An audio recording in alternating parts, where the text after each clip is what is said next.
Hello, welcome to my channel in गाना खाना and सजाना और मैं हूं मनोरमा।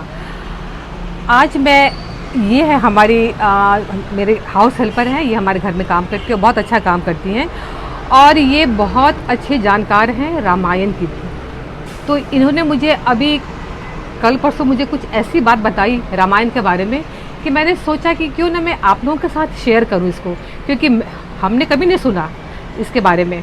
वैसे हम सभी ने रामायण देखा है, आप लोगों में से बहुत लोगों ने रामायण पढ़ा होगा, लेकिन जो आज ये बात बता रही हैं वो तो हमने कभी जाना ही नहीं और मुझे उम्मीद है कि आप लोगों में से बहुत लोग नहीं जानते इस बारे में।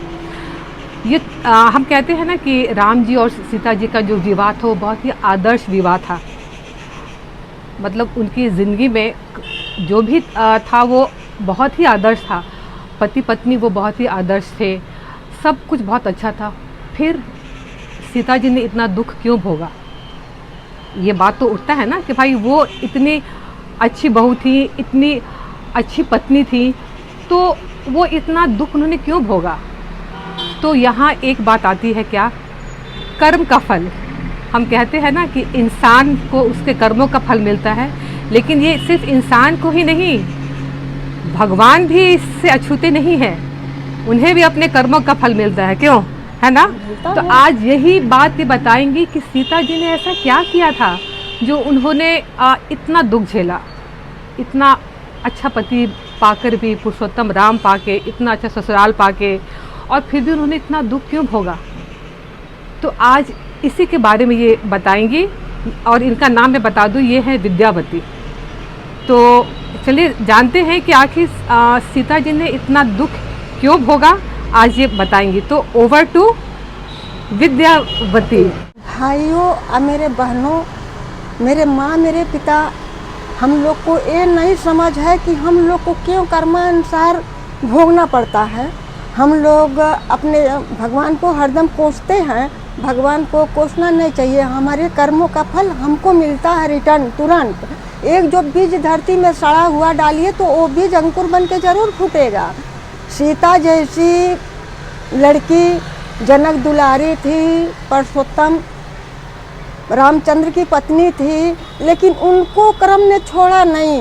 एक टाइम की बात है कि वो जनक दुलारी थी, बच्ची थी, जनक जी ने बहुत प्यार से उनको पाया था, बहुत मतलब प्यार से उनको पाया था। तो तोता मैना आपस में बात कर रहे थे और जनक दुलारी को बहुत अच्छा सीता को लगा, तो उन्हें बोला कि पिताजी हमको वो मैना चाहिए। तो जनक जी ने अपने वजीर को भेजा, अब मैना को पकड़वा लिया।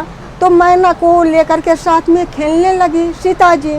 तो जो मैना के साथ में लेके खेलने लगी तो तोता ने बोला, सीते मेरे मैना को छोड़ दो, मेरी मैना गर्भवती है। सीते ने मेरी मैना को छोड़ दो, मेरी मैना गर्भवती है।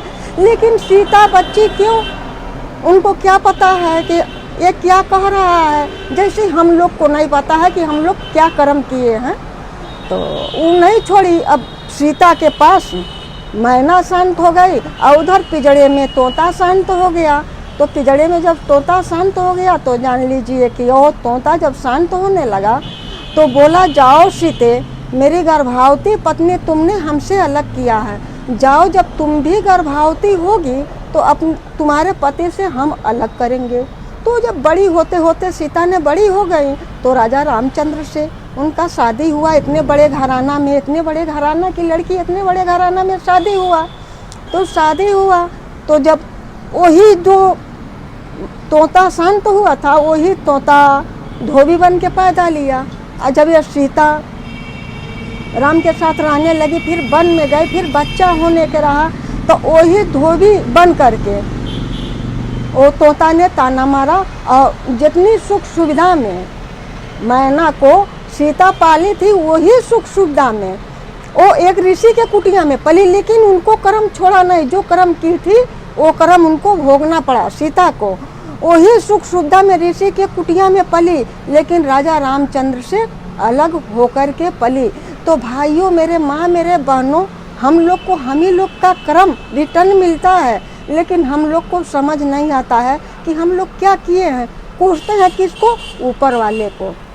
हम लोग को भगवान हम ही लोग का कर्म देता है, हम लोग को दूसरा नहीं देता है। एक एक नया का भगवान हिसाब करता है, हम लोग नहीं हिसाब करते, लेकिन वो एक एक नया का हिसाब करता है। बोलता है भजन क्या कि मेरे दाता के दरबार में हर लोगों का खाता, वो हर लोगों का खाता रखता है और किसी को कौड़ी कम नहीं देता, किसी को पाई ज़्यादा, सबको बराबर देता है। जितना जो किया रहता है उतना देता है, वो समझे या ना समझे।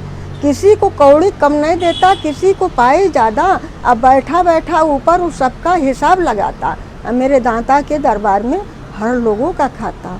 ज्ञानी चुप्पे बैठा रहता, जो ज्ञानी रहता है वो चुप्पे बैठा रहता कि हमारे ही कर्म का अनुसार हमको फल मिलता है, तो वह ज्ञानी चुप्पे बैठा रहता, मूर्ख शोर मचाता।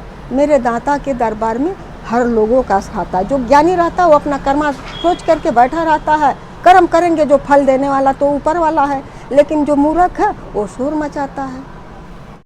तो देखिए ये विद्यावती जी कितनी ज्ञान भरी बातें बता रही हैं, जो कि हम लोग को पता ही नहीं था कि सीता जी ने भी कुछ ऐसा कुछ किया था जो उनको भुगतना पड़ा था।